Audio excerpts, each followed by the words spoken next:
The pen they handed me was one of those cheap clicky ones from the mediator's office, and it skipped a little on the first try, so I had to go back over the P in my name. I remember that better than I remember what I was feeling. Greg sat across the table with his arms crossed, doing the thing where he leans back like he's relaxed but his jaw is tight. The papers said the house was his, all of it, the one we'd bought 15 years ago, the one he brought up at every party like it was proof of something. I signed the last page, squared the stack, and slid it back across the table to him. "Thank you," I said. He didn't pick it up. He just looked at me. I think he'd come in ready for a fight. He'd probably gone over it in the car, all the reasons the house should be his, all the ways I might try to take it from him. And there I was, finished in under a minute, thanking him for it. "For what?" he said. It wasn't really a question. He sounded almost irritated, like I'd changed the rules on him without telling him. I didn't have a clean answer, or at least not one I wanted to give in a beige room with a mediator watching the clock. So I picked up my purse and told him I'd let him know when I'd come by for the last of my things. Out in the parking lot I sat in my car a while before I started it. I wasn't crying. It was closer to the way you feel at the end of a 12-hour shift, when you finally sit down and notice how much your feet hurt, sad, somewhere underneath, but lighter too, in a way I couldn't have explained to anybody that afternoon, including myself. If you'd looked at the paperwork that afternoon, you probably would have thought I lost. He got the house, after all. For a long time I would have said the same thing. I met Greg when I was 23, at a friend's backyard barbecue, and he spent most of it fixing a gate that kept swinging open instead of talking to the rest of us. That's the thing I noticed about him first. He saw when something was broken and he wanted to put it right. Later that night he drove somebody's roommate home because she'd had too much to drink, and he called the next day to make sure she'd gotten in okay. I told my mother about him that same week. We got married 2 years later. Nora came when I was 27, and Ryan not long after. Those early years were the good kind of tired. Greg had started in sales at a company that sold industrial packaging, and he turned out to be better at it than he expected. He'd come home and act out both halves of some conversation with a client at the kitchen table until the kids were laughing too hard to eat. He was fun. I don't want that to get lost in the rest of it. When Greg was paying attention, there was nobody I'd rather be around. I was working nights on a med-surg floor then, picking up days when I could get them. Nursing suited me. I liked being the one who caught the thing other people missed, the lab number trending the wrong way, the patient who swore they were fine and wasn't.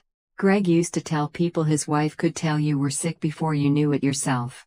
He was proud of me, and I held on to that. We bought the house in Roseville when the kids were still small. Greg walked through every room twice before we made the offer. It wasn't a big place, but it was more than either of us had grown up with, and I think that meant more to him than he ever said. He liked having his work friends over, running the grill, giving the tour. I was glad to let him have that. It made him feel like he'd gotten somewhere, and I liked watching him feel that way. Somewhere in there I became the one who ran things. I couldn't tell you when I decided to, because I don't think I ever did. It came one job at a time. I knew when the kids had checkups and Greg didn't, so I booked them. I knew what the mortgage was and when the property taxes came due, so I handled them. His mother started needing more help, and I already knew her doctors, so her appointments landed with me too. Each of those made sense on its own. It's only laid out all together that it looks like anything. There was a spring when Ryan was in middle school and Greg was traveling a lot, chasing a promotion. He forgot to renew the registration on both our cars. I found out when I got pulled over coming home from a shift around 11 at night, and the officer told me the tags had been expired for 2 months. I sat on the shoulder feeling like a teenager. Greg was asleep when I got home, and I didn't wake him. The next morning I renewed both registrations online, paid the late fees, and left the confirmation on the counter for Greg with a note.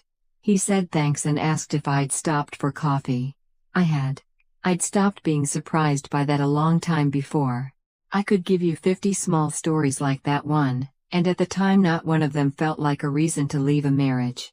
They felt like the ordinary friction of two people running a house, raising kids, keeping an older parent comfortable. And I loved him. He could still make me laugh at the exact moment I decided to be mad at him. When you've been with someone 22 years, you don't add it up like a bill. You keep going, because going is what you know how to do, and because most of it really was fine. That's the part that took me the longest to look at. Not the bad days, the ordinary ones. Greg grew up in a rented duplex in Stockton with a landlord who took 3 weeks to fix anything. He didn't talk about it much, but when we finally started looking at houses of our own, the first thing he'd do walking into a place was check whether the doors hung straight and the faucets dripped. A house that actually worked meant something to him that I don't think it ever quite meant to me.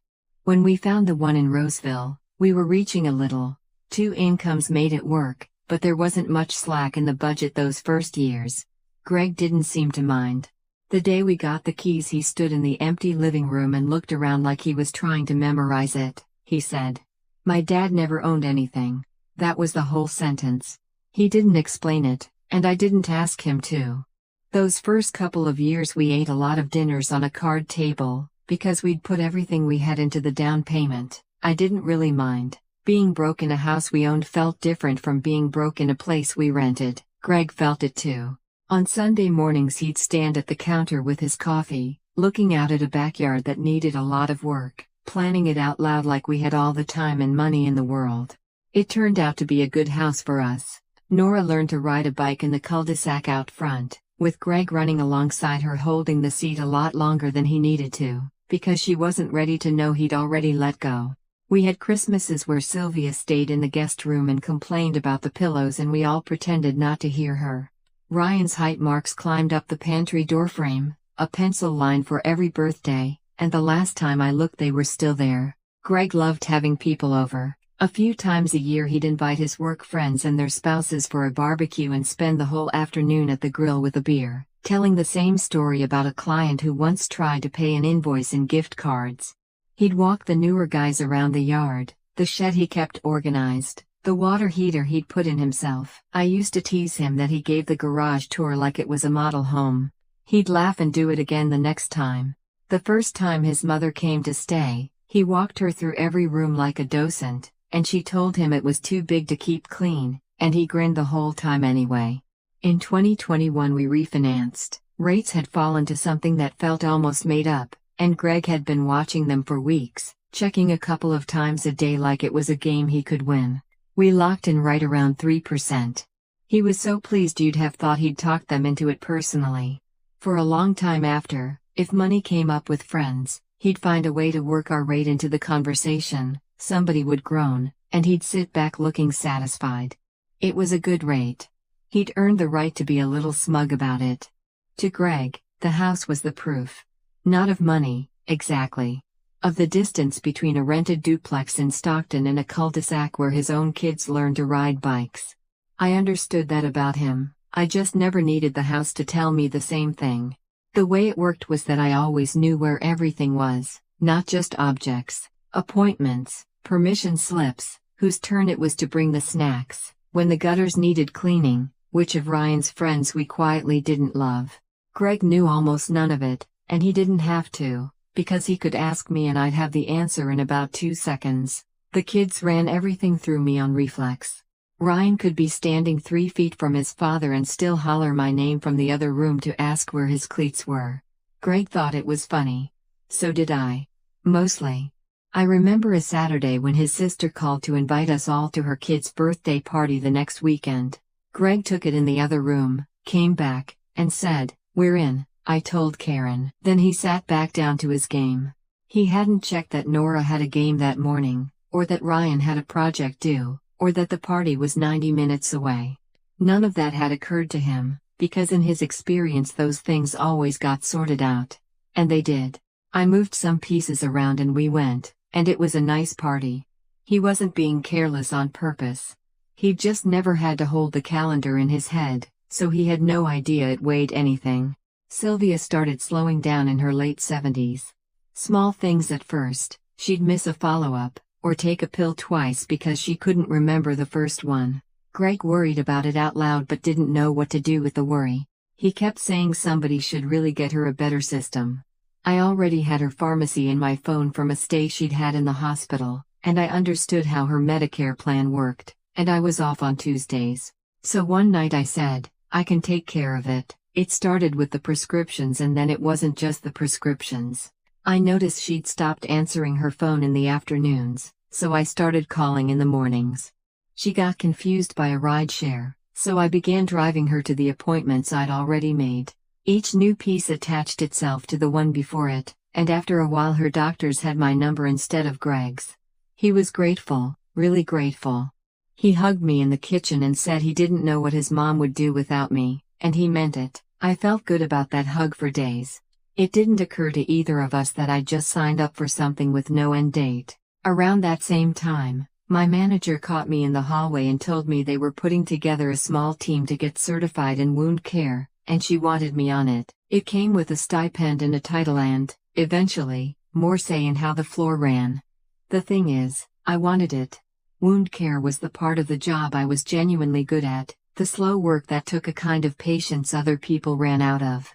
For about 10 seconds in that hallway I let myself picture it, then I did the math. The certification meant a run of evening classes and some weekend clinicals for most of a year. Ryan still had 2 years of high school. There were Sylvia's appointments, the dinners, the driving. Greg's travel was picking up again. If I took the classes, all of it had to land somewhere, and there was really only one place it could land. I'd have to ask everyone to move around me for a year, and keep asking, and I already knew how those conversations tended to go. It felt like more work to rearrange the whole house than to let the thing go. So I told her the timing wasn't great and to keep me in mind next time. She said she would. There wasn't a next time, or if there was, no one thought of me for it. I didn't make a big decision that day. That was sort of the point. I made a small, reasonable one, the way I'd made 100 before it, and I didn't feel it as a loss so much as a Tuesday. If you'd asked me then how the marriage was, I'd have said fine, and I'd have meant it. I was tired, but everyone I knew was tired. Once in a while I noticed that nobody ever asked how I was holding up, the way I asked them, but I'd tell myself that's just what it is to be the reliable one, and I'd leave it there. I kept the whole thing running so smoothly that even I stopped seeing how much running it took. That's the thing about a system that works. Nobody looks at it, including the person inside it. I'd like to say I saw it coming, but that's not quite true. What I noticed, over about a year, was distance. Greg was traveling more, or said he was. He'd started going to the gym again and bought a few shirts that weren't really his style. He was on his phone more, and he'd take it into the other room the way you do when you don't want to be overheard. Every one of those had an innocent explanation, and I gave them all one. That's a skill I'd gotten very good at without noticing. I reconciled our credit card the first weekend of every month, the way I'd done for years. One Sunday I was going through it at the kitchen table and there were a couple of charges that didn't line up. A dinner somewhere nice on a night he told me he was in Reno for work. A hotel about an hour from the house. I didn't make a scene about it. I just sat there for a while with the laptop open, doing that thing where you read the same line over and over as if it might rearrange itself. I asked him the next morning, before he left. I didn't yell. I think part of me was still hoping he'd have an explanation that would let me put the whole thing back in the drawer. He didn't. He looked tired more than anything, and he said her name, and then he said he'd been meaning to talk to me. He said we'd both changed and that he hadn't been happy in a long time. He wasn't cruel about it. He just talked like it was mostly about him. That was the part that landed. Not that there was someone. That he'd been carrying it around, deciding how and when, while I was reconciling the credit card and confirming his mother's appointments. I'm not going to make her into a character. She was a real person Greg had gotten involved with, and I'm sure she had her own version of all this, but she was never the thing that broke it. If the marriage had been what I thought it was, she wouldn't have had anywhere to fit. Here's the part I'm not proud of. For a few weeks after that, I tried harder. I switched a shift so we'd have a Saturday free, and I made a reservation at the Italian place we used to go to before the kids. And I finally called about the closet door he'd been complaining about for a year and got it fixed. I told myself we owed 22 years at least a conversation over dinner. We went. It was fine. He was polite. He thanked me for setting it up. Somewhere between the entrees I understood that I was the only one at the table trying to save anything, and that I'd probably been the only one for a while. For a stretch we were still living in the same house, which is its own strange thing. We were polite to each other in the kitchen. He'd say there was coffee, and I'd say thanks, and we'd move around each other like two people who'd agreed not to bump the furniture. 22 years in, and we'd gotten careful with each other. I kept going to work through all of it, and if anything I was sharper those weeks. The floor was the one place that still made sense, where a problem had an answer and I usually knew what it was. I'd come home from a 12-hour shift almost relieved to have spent the day somewhere I was good at. Nora took it harder than Ryan, or at least she said more about it. She called me a lot those first weeks, not to take sides, just to be sad with me, which I appreciated more than I could tell her. Ryan went quiet, the way he does. Neither of them turned on their father, and I didn't want them to. They loved him. He was a good dad, even in the years he was a distracted husband. Both of those things were true, and I wasn't going to ask my kids to pick one. By the end of that spring I knew the marriage was over. I hadn't worked out what that meant yet, or what I wanted, or who I'd be on the other side of it. But I'd stopped reaching for explanations that let me keep it in the drawer. Once it was clear we were splitting up, Greg got practical fast, and the thing he got practical about was the house. It came up before almost anything else. Before we'd talked about how to tell people, before we'd sorted out the cars or the furniture or the years of shared everything, he was already talking about the house like it was the main event. He mentioned, more than once, that he'd been the one who found it. He brought up the offer he'd written, the projects he'd done, the equity we'd built, as if he were assembling a case. I don't think he'd have called it that, but he was. He'd already started talking about what he'd do once it was just his, new paint in the living room, finally redoing the back deck, the projects he'd put off for years. He talked about them like a man looking forward to something. What struck me was what he wouldn't talk about. When a friend pointed out the obvious thing, that most people in our situation just sell the house and split what's in it, Greg didn't argue the point so much as move past it. Like she'd suggested we sell one of the kids. Selling wasn't on the table for him. It never came up as a real option, not once. He'd talk for 20 minutes about how to make keeping it work and wave off 2 sentences about letting it go. I understood what the house was to him. I'd understood it for years, and I won't go back over all that here. What I'll say is that watching him fight for it, I could see the fight wasn't really about square footage or a good rate. As long as he kept the house, he could tell himself, and his co-workers, and his mother, that he hadn't lost everything. That the whole thing hadn't come to nothing. He never put it that way. He didn't have to. It was there in which things he was willing to lose and which one he wasn't. There was one practical piece to sort out. Whatever else it was, the affair didn't tilt the math. In California nobody hands you the house for being the one who was wronged. My name was on the mortgage with his, and I wasn't going to stay on a loan for a house I didn't own. If he kept it, I needed to be all the way off it. Greg called the servicer to ask about just taking the loan over as it was and keeping our payment, and for our particular loan the answer was no, not in a way that would release me. If he wanted the house, he'd have to refinance it into his own name inside the window the settlement gave him. That meant giving up the 3% he was so proud of and taking whatever rates were now, which were a good deal higher. He knew all of that before he decided. I want to be clear about that, because of how the rest of this goes. Nobody hid anything from him. He sat with the new number for about a day, and then he said he still wanted the house. I didn't try to talk him out of it. I didn't have a reason to yet. Here's what I keep coming back to about that stretch. I spent it half-braced to fight him for the house myself. It was where my kids grew up. It was 15 years of my weekends too, my paint, my scheduling, my worrying about the roof. Letting him have it felt like losing, and I'd spent a long time not letting myself lose the things I'd worked for.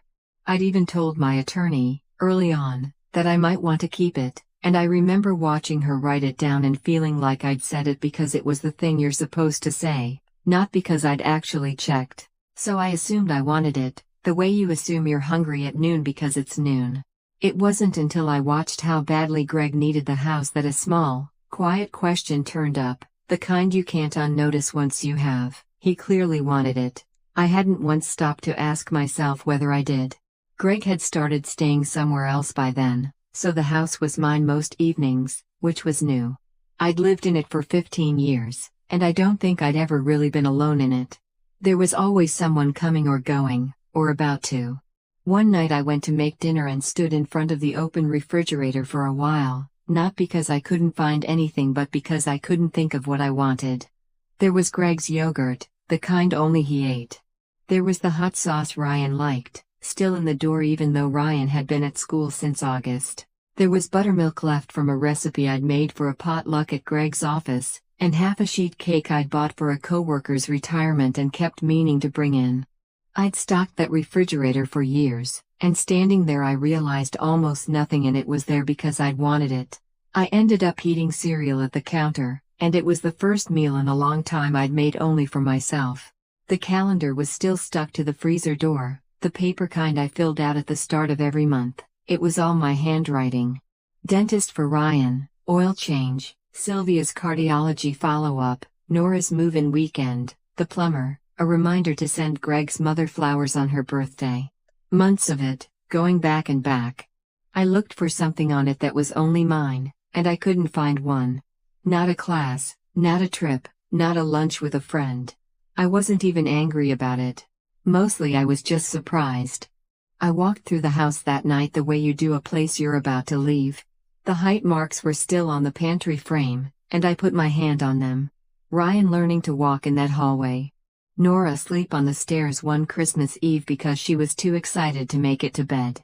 I stood in the doorway of the room the kids used to share before we finished the upstairs, a guest room nobody used now, and I couldn't remember the last time I'd been in there for any reason but to change the sheets. Those years were real.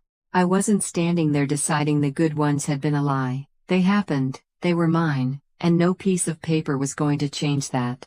But somewhere in that walk I understood something I'd been circling for weeks. Every room was a job I'd done. The clean gutters, the working water heater Greg liked to show people, the guest bed made up for his mother, the closet door I'd finally fixed to save a marriage that was already gone.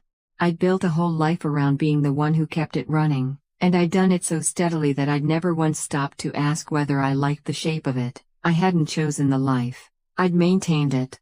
I called Nora that night, not to talk about any of this. We talked about her roommate and a professor she didn't like. Near the end she asked how the house stuff was going, and I said we were still sorting it out, and she said, kind of offhand, "Do you even want it, Mom?" She didn't mean anything by it. She was onto something else by the time I answered. But I sat with the phone in my lap for a while after we hung up. Because the honest answer, once I let myself get to it, was no. I didn't want the house. I loved what had happened in it, and I did not want to spend the next 20 years being the person who kept it standing. Those aren't the same thing, and it had taken me a long time to feel the difference. It wasn't a relief, exactly. It felt more like setting down something heavy and noticing, only then, how much your arms had been shaking. There was grief in it. But underneath the grief was the first clear thing I'd felt in a long time.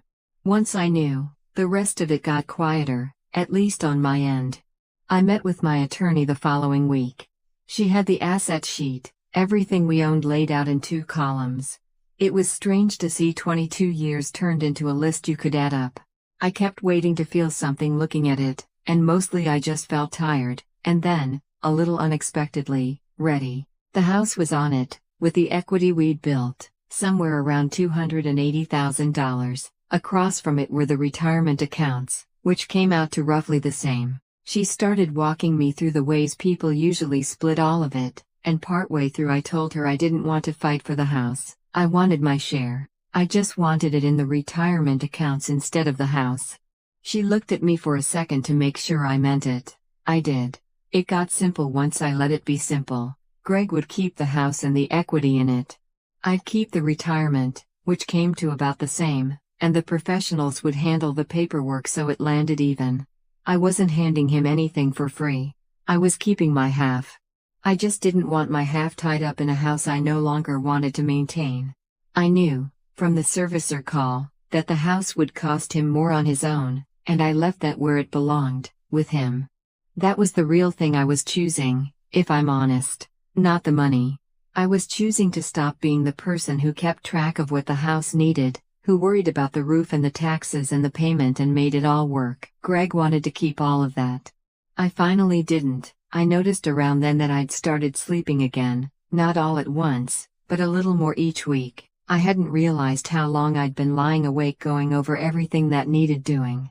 I started looking at apartments on my phone at night, small ones. One had a window over the sink that got the morning light, and I saved the listing and looked at it more than I'd like to admit. I didn't put money down on anything yet. I just wanted to know a place like that was out there, and that I could picture myself in it. I went through the house deciding what I actually wanted to take, and it was less than I expected. Some books. My grandmother's mixing bowl. A quilt. The photos. I left the good dishes from our wedding in the cabinet where they'd always been. Someone would use them, or they wouldn't, and I was surprised how little I cared. Greg thought I was giving up. I could tell by how he was around me the few times we were in the same room. Careful, the way you are with someone who's taken a loss. He said once that he knew the house meant a lot to me and he appreciated me being reasonable about it. I didn't correct him. There'd been a time I would have needed him to understand exactly what I was doing and why, and that time was over. He could think I was losing. It didn't cost me anything to let him. The kids were harder. When I told Nora I wasn't keeping the house, she went quiet, and then she said she'd assumed I'd want to stay, that it was home. Ryan just asked where I was going to live. It wasn't disapproval. The house was their childhood, and letting it go meant something to them that it had stopped meaning to me. I told them I'd make wherever I landed a place they'd want to come to, and I think they believed me, mostly. I called my attorney back a few days later and told her to put it in writing. We weren't contesting the house. Greg could have it. He still thought he was getting what he wanted. He was. I just knew, by then, that I was getting what I wanted too, and it had almost nothing to do with the house. So that brings us back to the beige room, and the pen that skipped, and the papers that made the house Greg's. By the time we sat down at that table, none of it was a surprise to either of us. Greg knew what keeping the house meant. He'd have to refinance it into his own name, he'd give up the 3% he used to bring up at dinner parties, and he'd carry the payment alone. He'd sat with all of that and decided the house was still worth it to him. He wasn't tricked into anything. He walked in that day getting exactly the thing he'd asked for. And I walked in getting mine. My share was in the accounts, where I wanted it. The house was going to Greg, who wanted it a great deal more than I did. There was nothing left to argue about. He slid his copy over and watched me sign, and I could tell he was still braced, a little, for me to make it hard at the end. I think some part of him wanted the fight, because a fight would have made keeping the house feel like winning it. I didn't give him one. I signed the last page and slid the stack back across the table. "Thank you," I said. He looked at me the way I described at the start. "For what?" he said.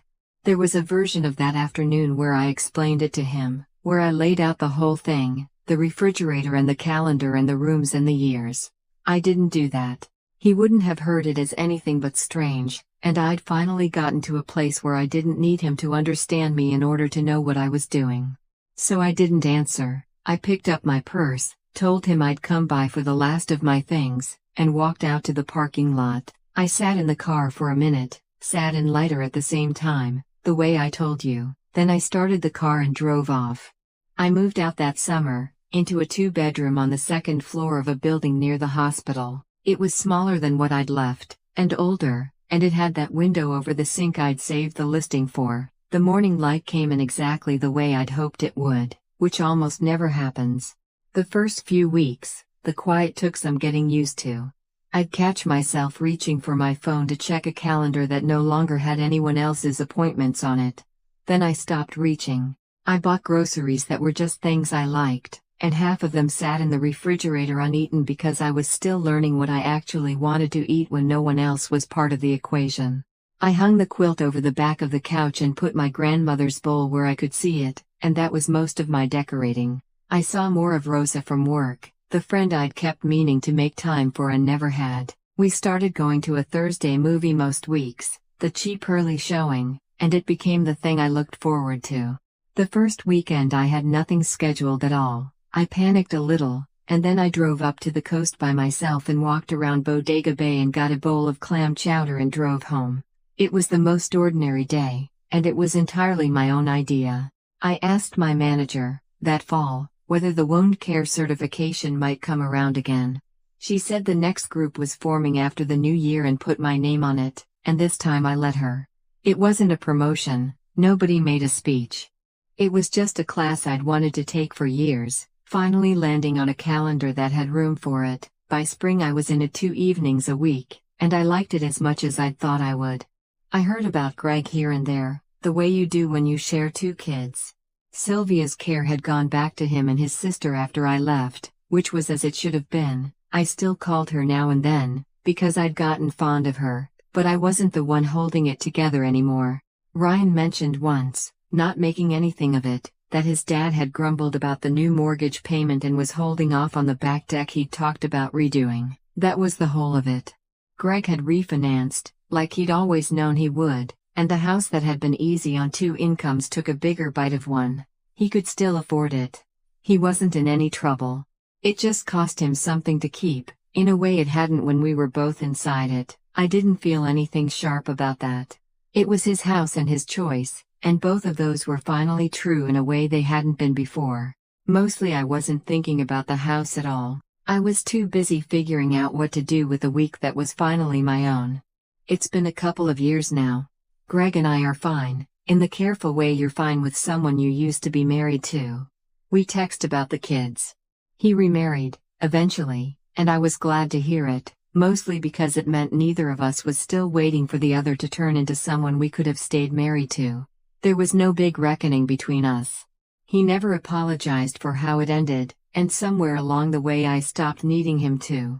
Nora and Ryan are close with both of us. They split holidays between 2 smaller lives now instead of one big house, and they seem all right with that, better than I expected. Ryan brought his laundry to my apartment the first time he was home from school, which felt like a small vote of confidence. They love their dad. They didn't have to stop loving him for me to be okay, and I never asked them to. There's one thing I came to understand, and I'll only say it once. For most of my marriage I thought that if I kept everything running, if I was useful enough, that meant I was loved. It doesn't. Being needed and being loved are 2 different things, and I spent a long time not knowing that. I don't regret signing those papers. Greg got the house he needed to feel like he hadn't lost. I got a quiet apartment, a Thursday movie, and a certification I'd put off for a decade. For 15 years I kept that house running. I still keep a calendar on the refrigerator. These days, the things on it are mine. If you'd been sitting at that table, would you have fought for the house, or signed it over and let it go? I'd like to know where you land. And if you want more stories like this one, subscribe.